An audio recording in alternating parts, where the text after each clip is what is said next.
こんにちは、ミッキーです。今回は2025年版東京喫茶店14選です。1888年、東京上野の菓子館の開店から始まった喫茶店文化。その後、大正期には銀座で銀ブラという言葉が流行し、文化人たちが集うサロンとしての役割を果たすようになりました。そんなまさに東京と共に発展してきた喫茶店文化ですけれども、今となってはより幅広いお店が展開しています。今となっては珍しさを感じる空間だからこそ、ふとした瞬間に行ってみたくなる方も多いかもしれません。今回はそんな喫茶店の今をお伝えすべく14店舗ピックアップしましたので、ぜひ参考にしつつ非日常感を感じてみてください。このチャンネルではカフェ巡りなど日常を少し豊かにする情報をお届けします。少しでも応援してくださる方はチャンネル登録をして次の動画も見逃さないでください。ちなみに今回ご紹介するお店の Google マップ位置情報は本動画の概要欄から確認することができますので、実際にお店に訪問する際の参考としてご活用ください。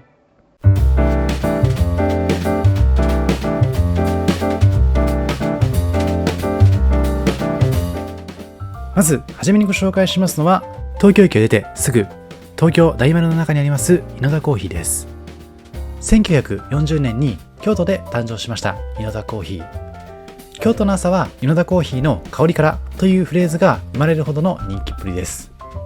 そんな京都発祥の伝統ある喫茶店を関東で楽しめますのは、ここ東京大丸支店と横浜高島屋支店の2店舗だけ。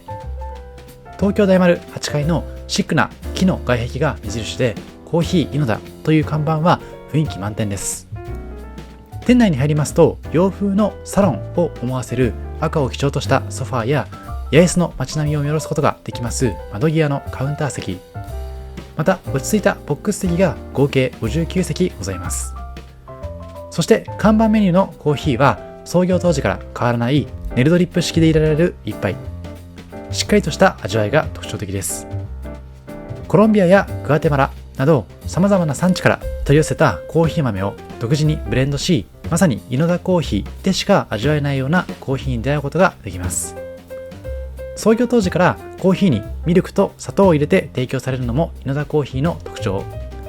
普段はブラックでいただく私ですけれども、この日もおすすめに従ってミルクと砂糖を入れていただくことにしました。またお料理にも創業当時から守り続けたこだわりの食材と味が体現されています。稲田コーヒーを代表するメニュー、今日のブランチは茅ヶ崎のハム工房特注の本格ボンレスハムに新鮮野菜のサラダとふわふわとろとろのスクランブルエッグ、一口食べるとバターの香りが広がるクロワッサンなど、まるでホテルのモーニングのようです。他にも入り口にディスプレイされています様々な種類のケーキもありますので、気になるものを注文していただいて自慢のコーヒーと一緒にいただくようなカフェタイムもおすすめかもしれません。さて、そんな中この日に注文しましたのは、稲田コーヒーの中でも定番メニューの一つでありますフレンチトースト、そしてセットドリンクとしてのコーヒーです。厚揚げのようなしっかりとした見た目のフレンチトーストはサクッと揚げ焼きされています分厚い見た目、とても珍しい見た目に惹かれてこの日も注文しました。フレンチトーストには表面にたくさん砂糖がかかっていまして、たっぷりと染み込んだ卵のコクも手伝ってそこまで甘すぎることなくちょうどいい甘さになっています。コーヒーには今回稲田コーヒーのおすすめの通りミルクとお砂糖を入れていただいています。モカをベースにしたヨーロピアンタイプの深入りアラビアの真珠というコーヒーで、苦味が控えめで穏やかな酸味を感じることができるようなコーヒーでした。ミルクが合うようにブレンドされたバランスの良いコクと酸味にすっきりした味わいは、1940年から京都の人々に親しまれているのにもうなずけるような納得の一杯になっていました。洋風のカフェでありながらみつ豆やあんみつなどジャパニーズテイストのスイーツもありましたので、そちらを注文してみるのもいいかもしれません。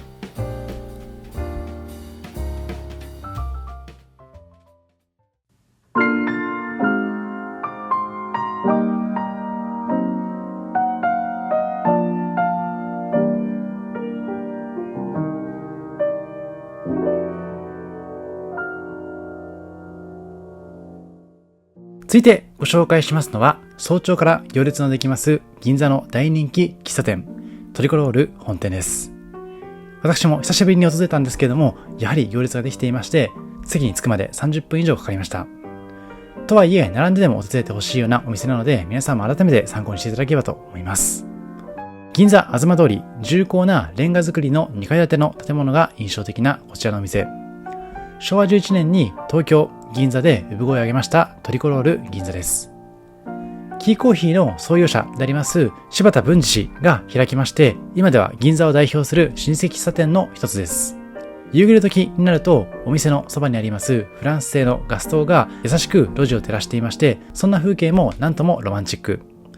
まるで昭和にタイムスリップしたかのような雰囲気も楽しむことができます。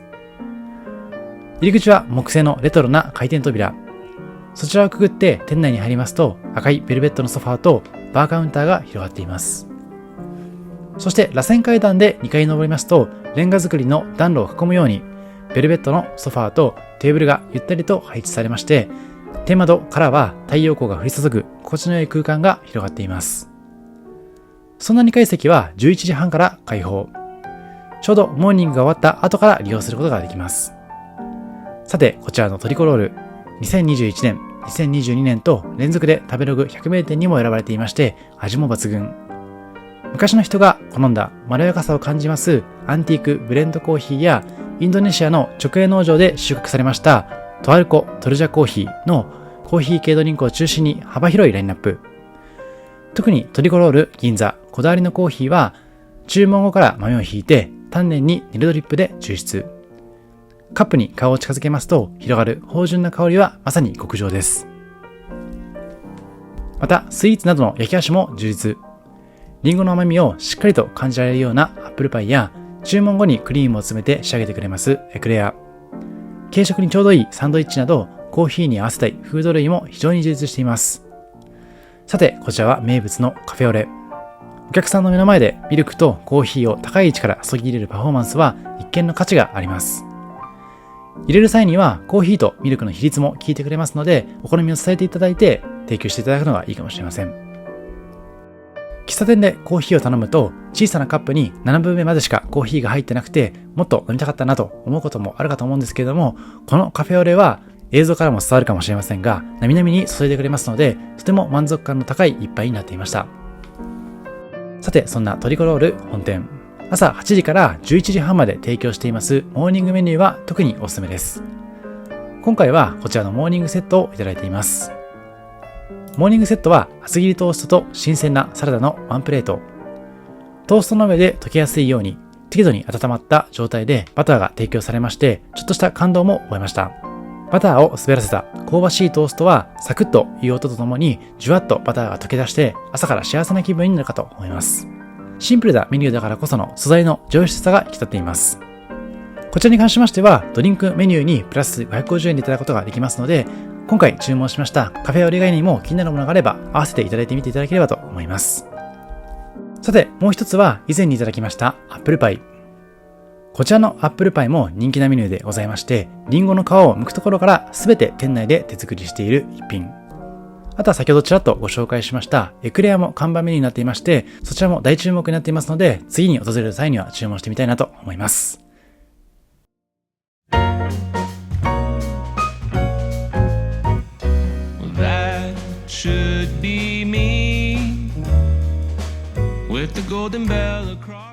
続いてご紹介しますのは、2023年11月にオープンしました浜の屋パーラー日本橋本店です。実は過去に有楽町編の動画でこちらの店ご紹介してたんですけども、建物の老朽化とともに閉店してしまいまして、こちらへは移転オープンという形で誕生しております。そんな有楽町の老舗喫茶浜の屋パーラーを次世代がしっかりと引き継ぎながら2023年11月に復活したこちらの店。長年愛されてきました卵サンドイッチも変わらず楽しむことができます。有楽町にあった当初も元々の店舗が店主さんの引退で一度幕を下ろしていました。そんな店舗ですが、多くの惜しむ声を受けて同じ場所で再スタート。しかし先ほど申し上げた通り、ビルの老朽化で再び閉店してしまい、今回思い切ってこちら日本橋の地にオープンしております。日本橋本店も同じようにビルの地下にありますので、都会の喧騒から離れてとても静かな雰囲気です。黄色い看板が目印で中に入りますと、温かみのある木張りの壁や時間の流れを感じさせるレンガ色の革張りソファーとローテーブルが並んでいます。店内を流れる音楽は80年代の楽曲を中心にレコードプレイヤーから流れています。そんなレコードですけれども、店内の一角にありますレコードコレクションを眺めているだけでも音楽好きの方にとって楽しめる空間になっています。コーヒーは浅草橋にあります焙煎所、鳥羽コーヒーロースターが浜野屋さんのために作られた中深入りのオリジナルブレンド。そんな鳥羽コーヒーさんも過去に東京駅編の動画でご紹介していますので、気になる方はそちらを訪れてみてもいいかもしれません。他にも自家製ジンジャーエールやクリームソーダ、レモンスカッシュ、名物バナナジュースなど喫茶店の定番メニューが並んでいます。そんなメニューの中からこの日は浜野屋特製クリームソーダのピーチ味をいただきました。ほんのり淡い桃色とアイスの白のコントラストが可愛らしい雰囲気で優しい甘さも特徴的。さくらんぼも2つ添えていただいていました。そんなドリンクのお供にはトーストやホットケーキ、サンドイッチが大人気。そしてサンドイッチは人気の卵の他にもハム、ツナ、野菜、チーズ、フルーツサンドもございます。この日は有楽町時代からずっと人気の高い卵サンドイッチをいただきました。実はハーフ&ハーフにすることもできまして、そんな卵サンドイッチに加えましてフルーツもいただくことにしています。卵サンドイッチは先代からのレシピをしっかりと受け継ぎまして、今でも変わらず味わうことができますので、その歴史のある味わいに触れてほしいです。作り方としましては、鉄製のフライパンに卵を入れて強火で空気を含ませながら一気に攪拌。数センチの厚さに整えた後に蒸らすことでふわっとした口当たりが生まれるとのことです。そんな卵に対してからしマヨネーズを塗った食パンで挟んできれいにカット。ちょうど良い塩加減と柔らかいパンのほんのりとした甘みのコンビネーションが最高です。ちなみにパンはトーストにしていただくこともできますので、お好みに応じて注文してみてほしいです。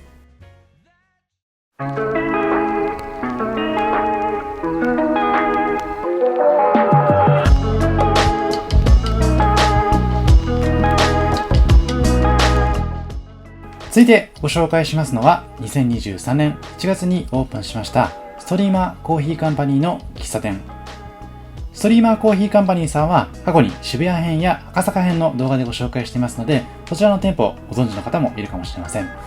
そんな人気コーヒー店ストリーマーコーヒーカンパニーさんが手掛けていますレトロとモダンがちょうどよくブレンドされたカフェ感覚でも楽しめます喫茶店が喫茶ストリーマー。ラテアートのイメージが強いストリーマーさんですけれども、コーヒー文化、喫茶文化に対しても深い理解があるお店。こちらのお店は元は日本橋で昭和48年から愛され続けてきた喫茶店。ストリーマーコーヒーカンパニーさんがコロナの影響でその喫茶店が営業を続けることができないという話を耳にして、長年愛されてきた老舗店を守りたいという思いで2023年の1月、お店をそのまま譲り受けまして新しい形で復活させています。可愛らしいボーダー柄のオープンテントとモノトーンの丸看板をくぐりますと、歴史を感じさせるようなテーブルや革張りの椅子、照明がそのまま引き継がれていまして、まるでタイムスリップしたような感覚になります。自家焙煎をした数種類の豆から選ぶことができまして、注文が入ってからその都度丁寧にハンドドリップにてコーヒーをいただくことができます。もちろんラテアートが素敵なエスプレッソ系のメニューも充実していますので、そちらを注文されるのもおすすめです。今回はランチタイムに訪れてランチだけを注文したんですけれども、一番人気は日本橋プディング。見た目の可愛らしさはもちろんのこと、卵の味もしっかりと感じられるカラメルソースたっぷりな一品だとのことなので、タイミングが合えばそちらも注文してみてほしいです。どうやらエスプレッソの粉が一緒についてきまして、途中で振りかけることで味変して楽しむこともできるようです。他にも軽井沢式のグラスに入った食べるコーヒー粉とコーヒーゼリー、自家製のベイクドバスクチーズケーキでありますサンセバスチャン、長野県産のリンゴをシナモンで煮てじっくり焼き上げたノースハンプトンアップルパイや季節限定ケーキもあるとのことでした。さて、この日はこちらのマッカーサーナポリタンとパーラーフロートのコーラ味をいただきました。普段はメロンフロートをいただくことが多いんですけれども、この日はコーラで注文しました。ナポリタンは柔らかめに茹でたパスタに玉ねぎ、ピーマン、ソーセージ、マッシュルームが入っていまして、味付けも含め満足感たっぷりでした。ちなみにこちらの店では朝限定のモーニングメニューもありまして、トーストとゆで卵にコーヒーのお得なセットになっていますので、そちらを注文するのも良さそうです。また平日限定のタイムサービスとしまして、朝8時から9時まではブレンドコーヒーが400円でおかわり無料といった破格のメニューもございますので、タイミングが合えばそちらも注文してみてほしいです。さらにブレンドコーヒーに関しましては、タイムサービス中ではなくても2杯目が無料になっていますので、そこも嬉しいポイントかなと思っています。まさに喫茶店への愛が詰まったこちらの空間、お試しください。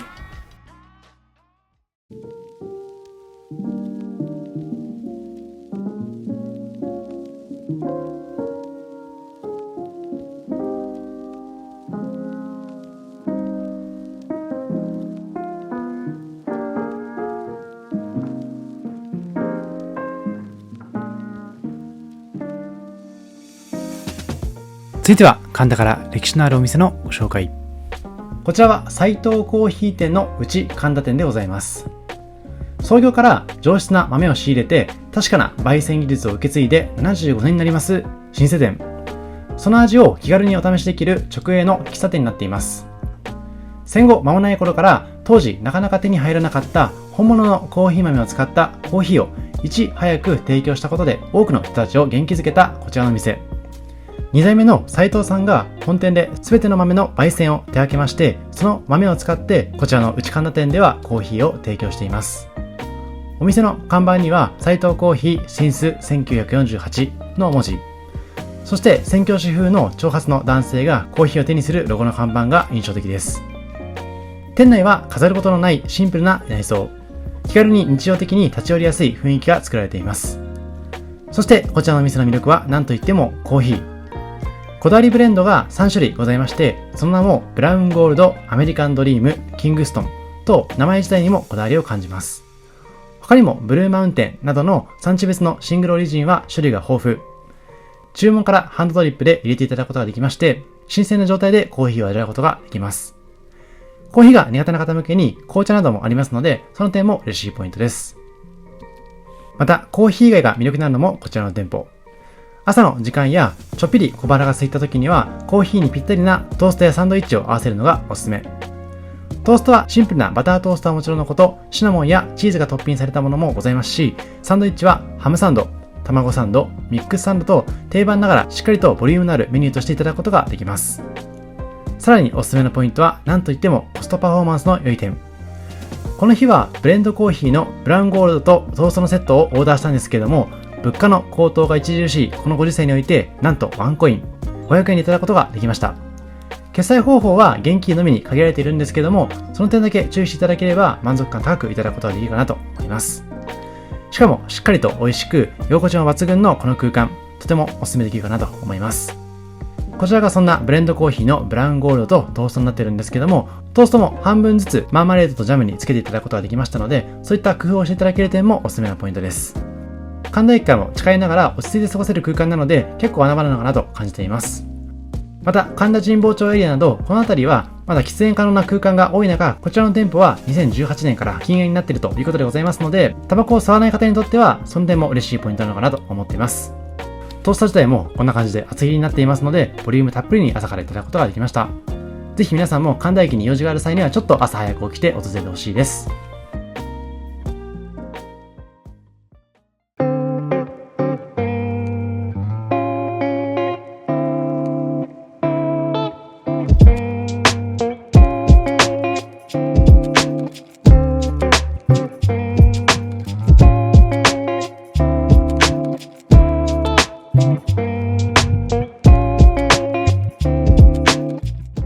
続いてご紹介しますのは田島屋コーヒー店本店。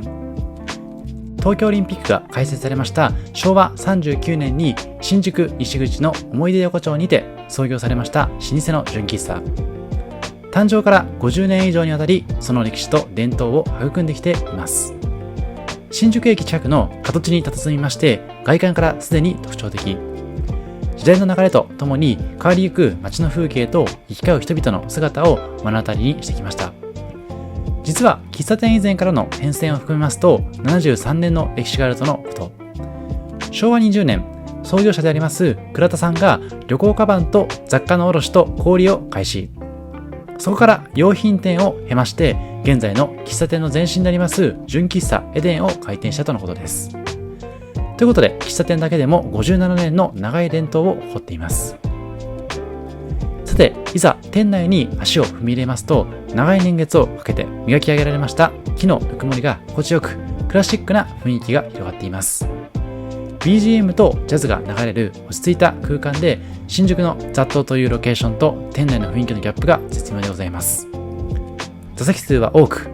1階2階ともにカウンター席とテーブル席を配置しています。カウンターの棚に並んでいます様々なアンティークのカップ、その前で一杯一杯丁寧にコーヒーを入れてくれるバリスタさん、テーブルには銅製のシュガーポットや自転車の方用に灰皿とマッチが常備されています。そのため20歳未満の方の入店ができない点だけご注意ください。そそんな田島屋コーヒー店では厳選された木豆を自家焙煎し、心を込めてネルドリップで入れるこだわりを長年の間継承しています。ネルドリップはペーパードリップとは違って布製のフィルターを使用していますので、よりしっかりした口当たりのコーヒーをいただくことができます。豆はこの道30年以上の職人が目利きをしまして、世界各地から厳選した木豆を入荷し、最高等級品のコーヒー豆を常時16種類以上取り揃えているとのことです。そんなこだわりのコーヒー店でこの日はホットケーキセットで注文しました。こちら田島屋コーヒー店のホットケーキは老舗甘味どころのどら焼きの皮を使用しているとのことです。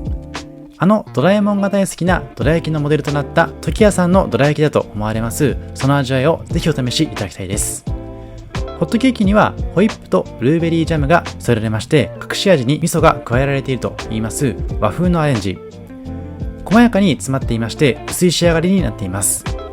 それでいてふわっとしていて素直な生地になっていますので、ペロリといただくことができます。もう一つはセットでいただきましたコーヒー。特別に改良しました直火式の焙煎機にて、スモーキーな香りにこだわり、じっくり丁寧に深煎りで焙煎しています。焙煎機も実際にお店にあるんですけども、そちらは撮影ができませんでしたので、ぜひご自身の目で確認してみてほしいです。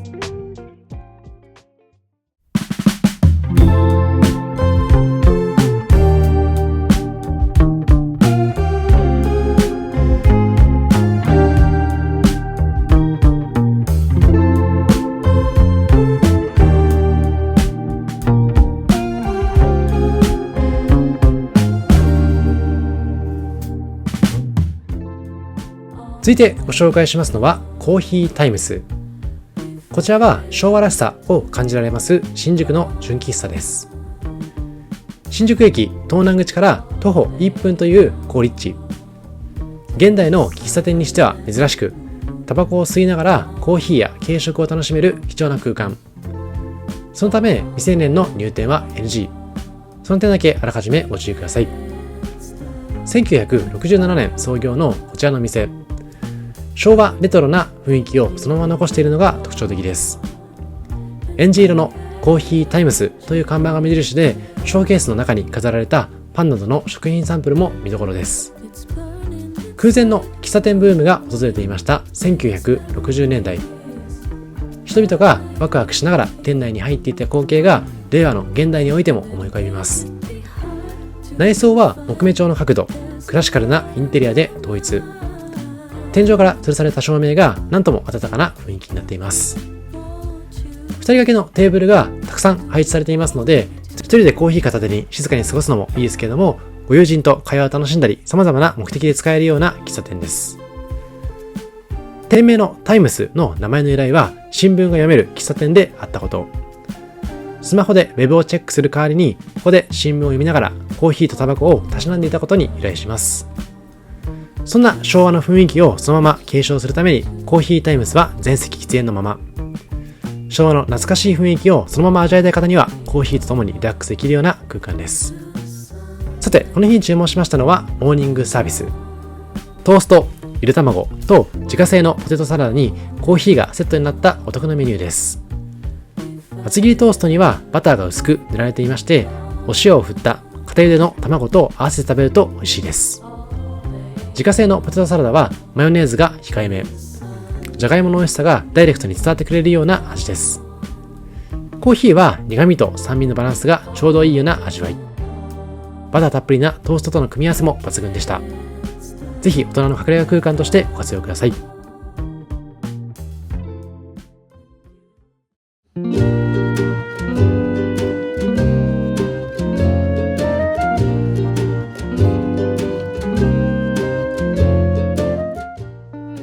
続いてご紹介しますのは喫茶ロゼ。長年愛されます町の洋食屋さんのような老舗喫茶店です。いつ行ってもマスターの手作りの美味しいご飯がいただけるのがこちらの店。歴史も長くオープンは1983年。誕生以降ずっと吉祥寺の町の成長とともに歴史を紡いできています。2011年10月には本町1丁目から2丁目に店舗を移転しています。ただそんな移転からもすでに13年が経っています。お客さんは周辺で働いている人が多いとのこと。遅い時間でもランチが食べられるように時間関係なく同じメニューを提供しているような工夫からもそういった愛される背景があるのかもしれません。マスターはとても穏やかで、奥様もお話し上手。お二人が作ります雰囲気に惹かれて、多くのお客さんが足しげく通うようになっているようです。店名のロゼは奥様のアイデアとのこと。前のお店の外観がレンガ造りになっていまして、椅子やテーブルの深い赤のようなピンクのような色がロゼワインを思わせるとマスターに提案したことから始まっているようです。そんなロゼさんの魅力は定食。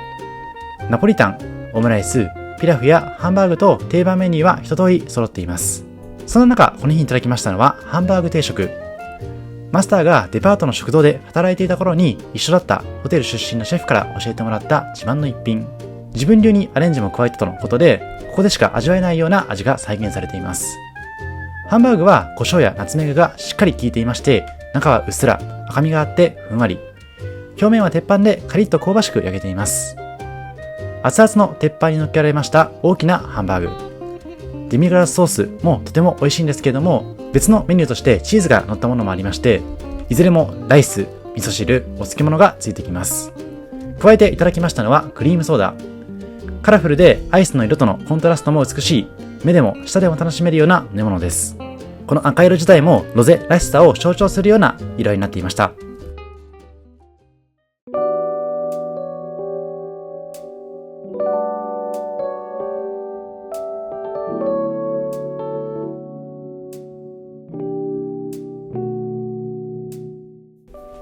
続いてはジャズが流れ、レトロな落ち着いた空間で楽しめる親戚喫茶モアです。手作りの絶品ランチが大人気のこちらのお店。吉祥寺駅から徒歩5分、プチロード沿いにありますビル。赤い軒先とマリリン・モンローのモノクロ写真というレトロな看板が目印です。クラシックな花柄の壁紙が素敵な階段を登った先に2階にありますお店。扉を開けますと店内はまるでログハウスのよう。木の温かみを感じられ、明るすぎない照明もちょうどよく、ふと心が溶けるような空間が広がっています。また店内には BGM としてジャズが流れていて、店内のあちこちに関連するような書籍も並んでいました。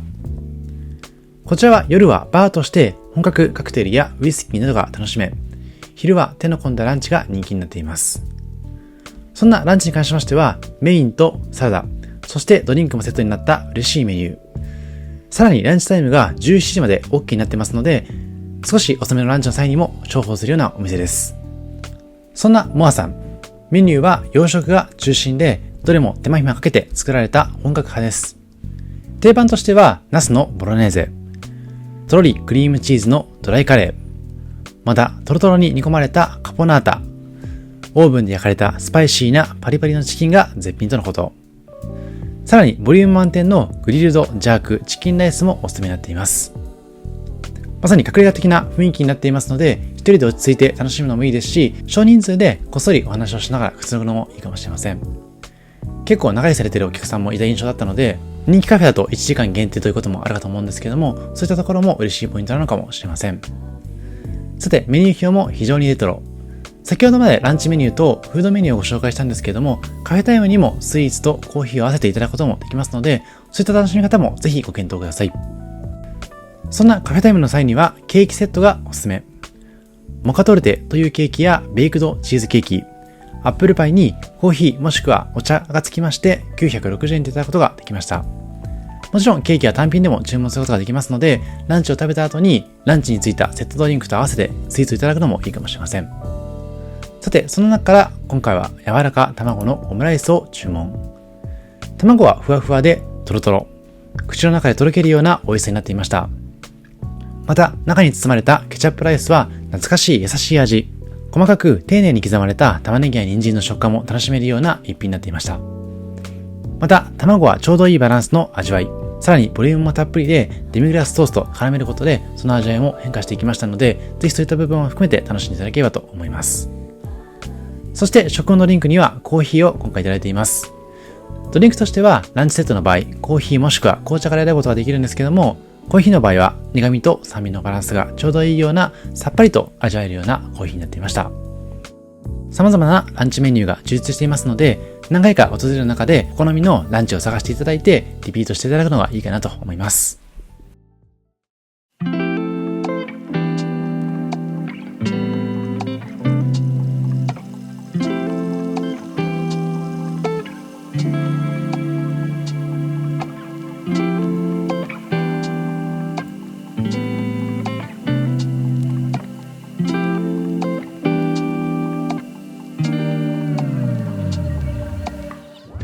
続いてご紹介するのは、下北沢にて昭和レトロな雰囲気を楽しむことができる喫茶ねぐら。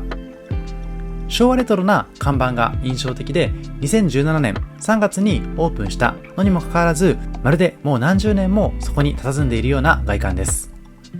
薄暗く落とされた照明の店内に一足踏み入れますと、ベロア調のソファーや木製の塀で囲まれたテーブル席など、昭和のドラマセットに入り込んでしまったかのような雰囲気です。お店の看板メニューとも言えますクリームソーダは、ぜひお友達と様々な種類を頼んで並べて写真を撮ってほしいようなカラフルさです。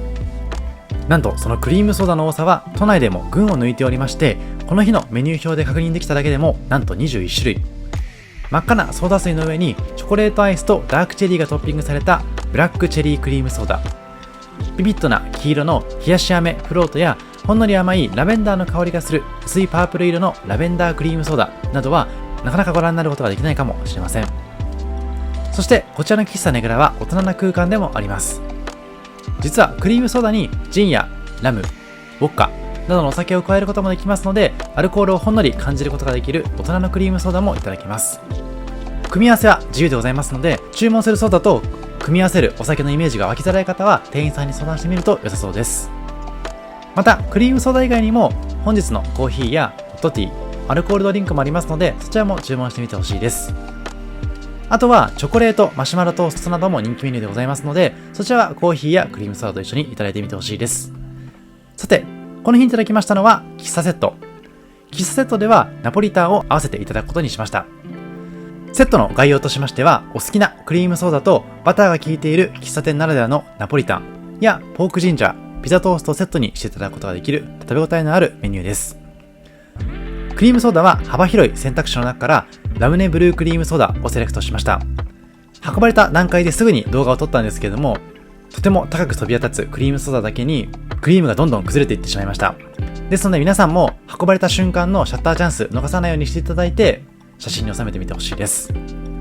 そしてこちらのナポリタン、見た目としては小ぶりながらも結構高さがありまして、しっかりと食べ応えがございましたので、まさに喫茶店の味わいとして楽しめるような絶品メニューになっていました。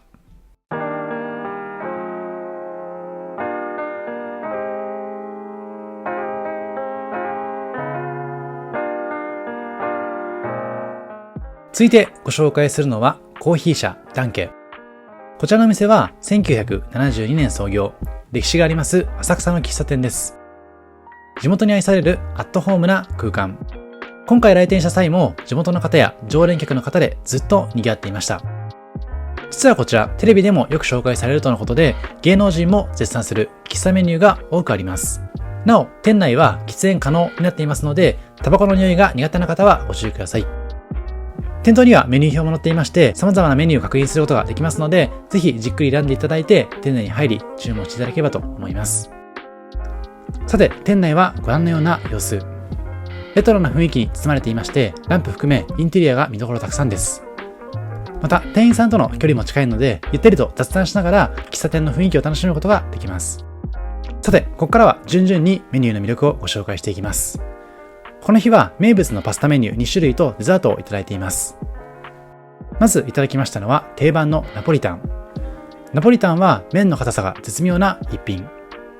ウスターソースを隠し味にケチャップをあえてしっかりと炒めるタイプのナポリタン。気持ち細めな麺のため、野菜の旨味をしっかりと味わえるような食べ応えのあるメニューになっていました。盛り付け方も高さを出して盛り付けていただいていますので、上から見た感じの面積はちっちゃめに感じるかもしれないんですけれども、実際に食べてみるとそのボリュームは満点。満足感の高いメニューになっていました。続いていただきましたスパゲッティはスパゲッティグラタン。運ばれてきた瞬間の第一印象は美味しそうなグラタン。一方でフォークを忍ばせますと、中からは熱々のパスタが登場し、食欲をそそられます。トマトソースをベースに味付けし、ホワイトソースとたっぷりのチーズを乗せてオーブンで焼き上げるスパゲッティグラタンになっています。定番のナポリタンは茹でた麺をそのまま使用するのに比べて、スパゲティグラタンはソースに絡めて一晩寝かせてから使用しているとのこと。メニューの完成まで試行錯誤した結果、トマトソースの味を麺にしっかりと加えてからグラタンにするのが一番美味しいとなったとのこと。注文時には店員さんも太鼓判をしてくれるようなとても素敵なメニューになっていました。ぜひがっつり麺を持ち上げていただいて、その湯気が立ち込める様子も撮影していただければと思います。また、付け合わせのバゲットは、同じく浅草にあります関根ベーカリーさんのものを使用。ソースを絡めて食べるバゲットも最高の美味しさでした。そしてデザートには、ほろ苦な滑らか焼きプリン。こちらの焼きプリンは、卵と牛乳の割合を何度も変えて、滑らかさとコクのある美味しいプリンに仕上げているとのこと。もっちりとしていて、固めなのに優しい味わい。カラメルの味付けが優しくも濃厚で、ペロリといただくことができました。こちらは主要な浅草駅ではなくて、つくばエクスプレスの浅草駅から近い場所にあります。ちょっと奥まっているからこその隠れ家的な空間、ぜひ楽しんでください。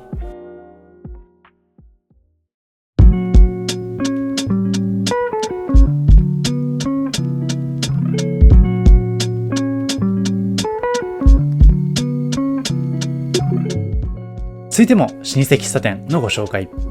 こちらは名物サンドイッチが人気、創業70年以上の喫茶店、銀座ブラジルです。浅草散歩でちょっとお腹が空いたら足を運んでみてほしいお店。店名は浅草にあるのに銀座ブラジル。実はこのお店の1号店は銀座にあったとのこと。また豆をブラジルから仕入れていることからこの名前になったとのことです。建物1階のスタンド看板と懐かしいガラスケースが目印。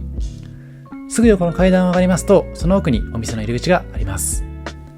さて、中に入ってみますと、外の賑わいからは考えられないほど、とても静かで落ち着いた空間が広がっています。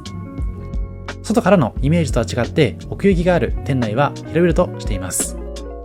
今では珍しいデザインのテーブルや椅子が並んでいまして、テーブルの上の銀色のペーパーナプキンホルダーはレトロな雰囲気抜群です。お店の方に店内の様子を撮影させていただくときにも、奥側の写真もぜひ撮っていってほしいとのこと。奥に広がっていきますレトロな欧米の写真に彩られたその空間も味がありました。そしてここの人気メニューは名物ロースカツサンド。このメニューは銀座店第1号店で生み出されたもので、今も当時のレシピをしっかりと受け継いでいます。そしてもう一つ長年の人気メニューはフライドチキンバスケット。鶏胸肉は中がふわふわ、外は揚げたてでカリカリ。一緒に野菜とトーストも添えてくれまして、それらを挟んで食べるのも美味しそうです。フライドチキンがバスケットいっぱいに盛られているその様子も抜群。ぜひお腹に余裕があれば頼んでみてほしいです。今回はロースカツサンド頼んでるんですけども、他にもハムサンド、野菜サンド、チキンサンドなどサンドイッチのバリエーションも豊富です。さて、こちらはそんなロースカツサンドを作っている様子。材料や製法は当時のまま、全く変えることなく守っているとのことです。そして料理は基本、作り置きをせずに出来たてをご提供。提供までの時間は少々かかってしまうんですけれども、ゆっくりと流れる時間に身を任せながら楽しむことができます。また、ドリンクとしては、温かいメニューを注文した場合には、オリジナルのロゴが入った可愛らしいカップやソーサーでご提供。それらも含めて楽しんでいただければと思います。1点だけ注意点がございまして、営業時間が9時から15時までと少し短め。また、定休日が水曜日になっていますので、計画的に訪れていただくのがいいのかもしれません。さて、この日は、そんな元祖ロースカツサンドとクリームソーダを注文。クリームソーダは見た目も美しく、ボリュームも抜群。コーヒーが苦手な方こそ頼んでほしいような一品でした。さて、こちらが元祖ロースカツサンド。ボリューム満点でございまして、満足すること間違いなしかなと思います。そんなロースカツサンドは、まずふわふわの食パンをトースト。揚げたての柔らかいロースカツを贅沢に2枚使用しています。細切りのキャベツをたっぷりと挟み込んだ厚さ5センチのボリュームサンド。カツのジューシーさとキャベツがちょうどいいバランスになっていまして、そんなに重みを感じることなくペロリといただくことができました。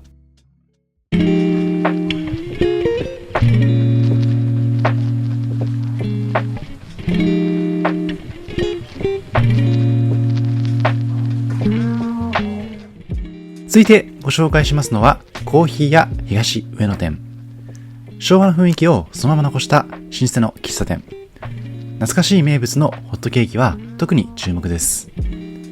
昭和48年創業の老舗喫茶コーヒー屋は東京にいくつかのお店があり、それぞれの場所で時間を重ね、地域の人たちに愛される場所にもなっている名店です。ここ東上野店は素朴な外観でレトロなビルの1階に位置。店内はレトロなインテリアや家具に囲まれて、新聞や雑誌の棚を配置。BGM にはラジオが流れるまさにザ純喫茶です。店名の通りコーヒーのメニューも豊富。特製ブレンドを中心に様々なメニューが提供されています。そんなコーヒーも人気ですけれども、今回はバナナジュースを注文。合わせて名物でありますコーヒーや特製ホットケーキを注文しています。ご覧のように昔ながらのホットケーキはしっかりと焼いてある正統派。映像からは伝わりにくいかと思いますけれども、焼きたての運ばれてきた瞬間の香りが抜群でございまして、ここ最近で食べたホットケーキの中でも特に美味しいと感じることができました。大きなサイズで厚みもしっかり。食感は表面はサクッと、中はしっとりしながらも噛み応え十分でもっちりしています。シロップとバターをたっぷりつけて頬張ることができる昔ながらのスタイル。1枚でも注文することができるんですけども、せっかくなので2枚の注文がおすすめです。さらに2枚注文したとしても600円でいただけるところは特に嬉しいポイント。ぜひいただいてみてほしいです。そして合わせていただいたのはバナナジュース。ほんのりバナナの風味でミルク感もあってとろっとした飲み口。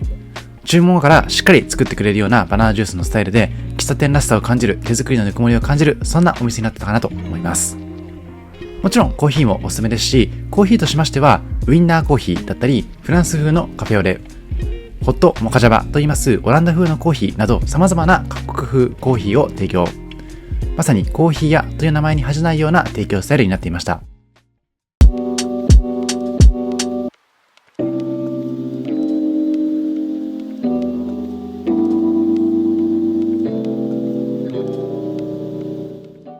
そして最後にご紹介しますのは、2020年10月にオープンしました若者の間で注目を集める喫茶店、不純喫茶ドープの上野御徒町店でございます。実は過去の中野編の動画でもご紹介していまして、そちらの店舗も注目でございますので、ぜひ中野、高円寺、荻窪あたりに訪れる計画がある方に関しましては、そちらも注目してほしいなと思います。店名の不純喫茶というのは、純粋にコーヒーを楽しむための純喫茶に対し、夜になるとお酒も楽しめる喫茶酒場に由来しています。コンセプトは切ない気持ちのゴミ捨て場、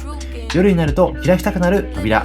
というところでございまして、40年ほど続いた喫茶店カフェベルデの内装を残しつつ生まれ変わった空間はしっかりと歴史の重みも感じられます。喫茶店といえど現金不可のキャッシュレス店舗であるあたりは今時で、店内で販売しているグッズや流れる音楽含め喫茶店らしさを若者が楽しむのに最適な空間に感じました。そんな不純喫茶ドープさんの定番メニューはナポリタンとクリームソーダ。この日はそれら2つのメニューを注文したんですけども、他にもオムライスや卵サンドといった定番メニューがございました。また喫茶店というとあまり遅くまでやってないお店も多いんですけども、こちらのドープさんに関しましては21時までやっていますので、夕飯を食べた後のひとときとして使えるのもおすすめのポイントかなと思っています。こちらメニュー表になっていまして、特にドリンクメニューやお酒に関しましてはレパートリーが豊富でございますので、ぜひ注目してほしいなと思っています。この日は普通にソフトドリンクとしてのクリームソーダいただいたんですけども、クリームソーダも夜になりますとクリームソーダ杯、つまりお酒としていただける点もまさに不純喫茶らしかったなと思っています。さてこちらがこの日いただきましたナポリタンとクリームソーダのブルーハワイでございます。ナポリタンはソフト麺を意識した太麺を使用しているようで、ボリューミーな盛り付けも印象的です。具材もたっぷりで、玉ねぎと厚めのベーコンがケチャップソースとよく絡み合った味はまさに喫茶店のナポリタンでございます。そして注目のクリームソーダ、この日はブルーソーダをいただきましたけれども、他にはメロン味やイチゴ味、黄色の蜂蜜レモン味など味の種類が豊富なのも嬉しい点でした。他には昭和プリンが人気メニューで、レトロな固めプリンとして少し苦めなカラメルを組み合わせた味わいは食後のコーヒーとぴったりになっていますので、もしお腹に余裕がある方はこちらのナポリタンとクリームソーダ注文した後でコーヒーとプリンも頼んでほしいなと思いました。さて2025年版の東京喫茶店はいかがだったでしょうか。最近は物価高騰の影響もあり、喫茶店メニューの値段も少しずつ変わってきています。もしかするとコロナ前にはワンコインで食べられたものも、今となっては1000円で収まることですら安く感じるようになってきました。とはいえ、この空間代、そして喫茶店ならではのメニューをいただけるというだけでも十分に満足感が高いなと感じていますので、ぜひこの機会に1個でも気になるお店があれば実際に訪れてみて、その空気感に触れてみてほしいです。他にもたくさん喫茶店あるかと思いますので、ぜひ皆さんの方でもおすすめの喫茶店ありましたらコメント欄の方で教えてください。以上、ミッキーでした。ありがとうございました。